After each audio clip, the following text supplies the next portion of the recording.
चला स्वाभिमान संवाद यात्रा आपल्या गावी आलेली आहे। आपल्याशी चर्चा करण्यासाठी स्वाभिमान संवाद यात्रेचा आपण या ठिकाणी उपस्थित असलेले सर्व मान्यवर, आमच्या सर्वांचे मार्गदर्शक आदरणीय शिवराजजी तोंडशिरकर साहेब, माजी आमदार, त्याचबरोबरीनं कोणाळेजी, मी या यात्रेच्या संदर्भातली भूमिका जी आहे ती अत्यंत थोडक्यामध्ये मांडण्याची विनंती आमच्या या यात्रेचे प्रमुख संयोजक आदरणीय श्री आशिष पाटील रादुरकर साहेबांना विनंती करतो की त्यांनी या यात्रेची प्रमुख भूमिका म्हणून मांडावी आणि अत्यंत थोड्या वेळात। स्वाभिमान संवाद यात्रा या नावाने उदगीर आणि जळकोट तालुक्यामध्ये होऊ घातलेल्या महाराष्ट्रातील विधानसभा निवडणुकीच्या संदर्भाने जनतेशी संवाद साधण्याचा हा एक प्रयत्न आहे। उदगीर मधील काही सुजाण तरुण आपल्या मतदारसंघाच्या विकासाची दशा आणि दिशा पाहून अस्वस्थ होते आणि ज्या विकासाच्या एका प्रारूपाने या भागामध्ये मुळं धरलेली आहेत हे चुकीच्या मार्गाने जात आहे। हा जो शासनाचा निधी या मतदारसंघामध्ये खर्च होत आहे तो लोकाभिमुख भूमिकेतून होत नसून गुत्तेदार धार्जिना स्वरूपाचा हा विकास या मतदारसंघात होत आहे। उद्याच्या निवडणुकीमध्ये इच्छुकांची गर्दी जमलेली आहे।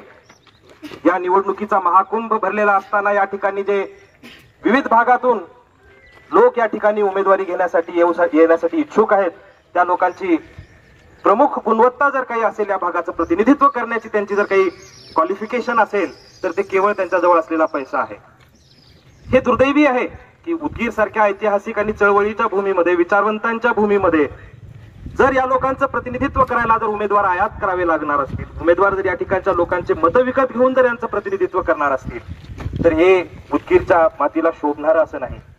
तर हा संदेश घेऊन लोकांपर्यंत गेला पाहिजे की आपलं मत म्हणजे आपलं स्वाभिमान आहे आणि आपलं मत, आपला स्वाभिमान आपण कुणालाही गहाण ठेवायचा नाही। आपल्याला येणाऱ्या निवडणुकीमध्ये स्वाभिमानाने आपल्याला एक उमेदवार निवडून द्यायचा आहे जो लोकाभिमुख दृष्टिकोनातून विकासाची एक नवीन बैठक या मतदारसंघामध्ये घालेल। एवढ्याचसाठी संवाद साधण्यासाठी उदगीर आणि जळकोट तालुक्यातील ग्रामीण भागामध्ये आज या प्रथम चरणामध्ये आम्ही संवाद साधण्यासाठी स्वाभिमान संवाद यात्रेच्या माध्यमातून आज उदागीर बाबांचे दर्शन घेऊन उदगीरच्या ऐतिहासिक किल्ल्यापासून या यात्रेचा शुभारंभ करत आहोत।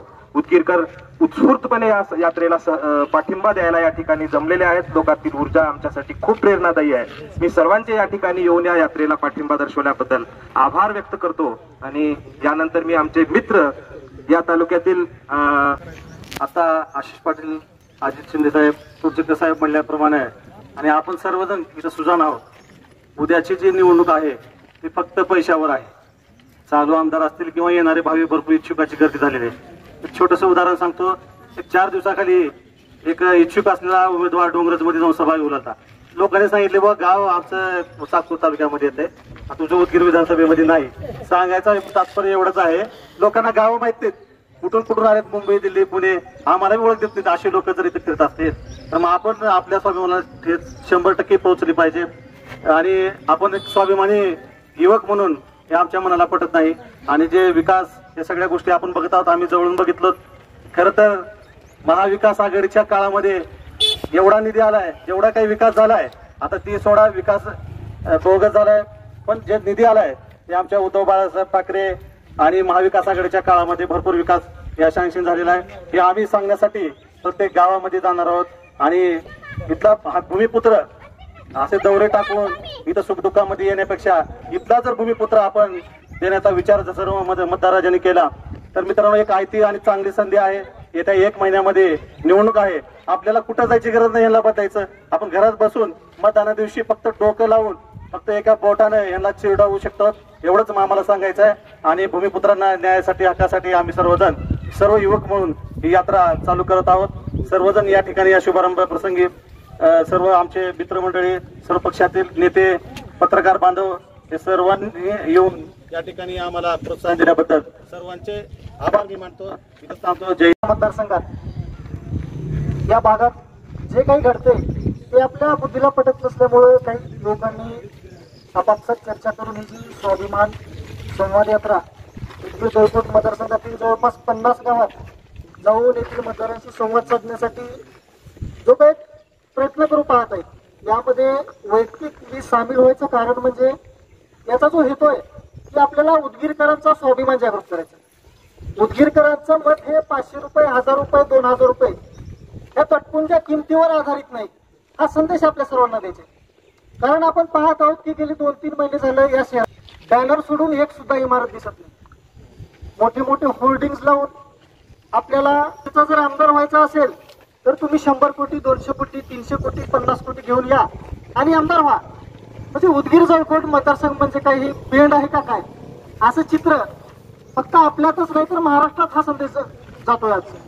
त्यामुळं आम्ही उदगीरकर हे बाहेरून कोणीही यावं आणि उदगीरमध्ये येऊन आमदार व्हावं हे आम्ही खपवून घेणार नाही. एकदा आम्ही ती चूक केली आणि ती चूक आमच्या पायावर पडले. आज पाहतोय आपण, घरात घर नाही, गावात गाव नाही, भावात भाऊ नाही. आणि ही जी परिस्थिती गेल्या 5 वर्षात झाली, यापुढे उदगीर जळकोट मतदारसंघात कोणत्याही परिस्थितीत हे होणार नाही. उदगीरकरांचं मत पैशाच्या आमिषाला बळी पडून यापुढे कधीच जाणार नाही. फक्त हा एक अजेंडा घेऊन येथील शेतकरी असतील, शेतमजूर असतील, महिला असतील, विद्यार्थी असेल, यांच्यासाठी गेल्या 5 वर्षात काय झाले, विकास म्हणजे फक्त सिमेंट कॉन्क्रीटचं जंगल झाले का आपल्या उदगीरचा शैक्षणिक विकास झालाय? कोणतं मेडिकल कॉलेज उदगीरमध्ये आलंय का? कोणतं इंजिनिअरिंग कॉलेज उदगीरमध्ये आलंय का? उदगीरमधल्या तरुणांना रोजगार मिळालाय का? उदगीरमधल्या शेतकऱ्यांना न्याय मिळालाय का? उदगीरमधल्या व्यापाऱ्यांचा विकास झालाय का? MIDC कागदावरून जमिनीवर आले का? असे असंख्य प्रश्न आहेत. आज फक्त सुरुवात असल्यामुळे 4-5 मुद्द्यावर मी आज तुम्हाला बोलत आहे, परंतु असे अनंत प्रश्न बाजूला ठेवून फक्त 4 बिल्डिंग्स आपल्याला दाखवण्यात येणाऱ्या काळात येणार आहेत. आपण त्याला बळी पडू नका. निवडणुका जवळ आल्यानंतर जी पाकिटं तुमच्या गावात येणार आहेत, आपण त्याला बळी नका. आपलं मत म्हणजे आपला स्वाभिमान आहे आणि हा उदगीरचा स्वाभिमान जागृत करण्यासाठी येथील ज्यांनी कोणी आमच्या सहकाऱ्यांनी ही स्वाभिमान यात्रा आयोजित केले त्यांचे एक उदगीरकर सर्वसामान्य नागरिक म्हणून मी हार्दिक आभार मानतो. या यात्रेला शुभेच्छा देतो.